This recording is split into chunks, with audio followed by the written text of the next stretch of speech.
الشيخ محمود waxaa dadka reer Laascaanood ay u soo baxeen soo dhaweyntiisa waa berigii hore ee saaka ilaa iyo hadda dabcan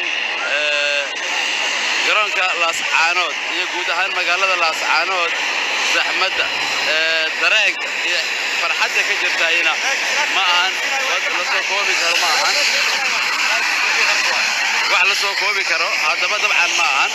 sidaas daraadeed hadda waxaan u taaganahay oo reer Laascaanood ay u taagan yihiin oo diyaaradda aad arkaysaani uu la socdaa madaxweynaha jamhuuriyadda federaalka Soomaaliya mudane Xasan Sheekh Maxamuud waxaa saf ku jira halkan oo u diyaara inay soo dhaweeyaan madaxweynaha jamhuuriyadda federaalka Soomaaliya dadyo kala duwan oo iyagu mas'uuliyiin kala duwan xilal badan haya Soomaaliya federaalka iyo guud ahaan kuwada jiraba marka dabcan annagu sida aan saakay idinku ballan qaadnay tabinteena toos ay ahaan doontaa oo toos ay warbaahinta qaranka Soomaaliyeed uga socotaa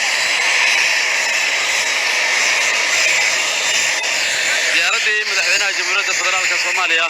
mudane Xasan Sheekh Maxamuud ayaa dabcan soo istaagtay halkii madaxweynaha lagu soo dhaweyn lahaa waxaa halkan ku sugan reer Laascaanood guud ahaan reer waqooyi bari guud ahaan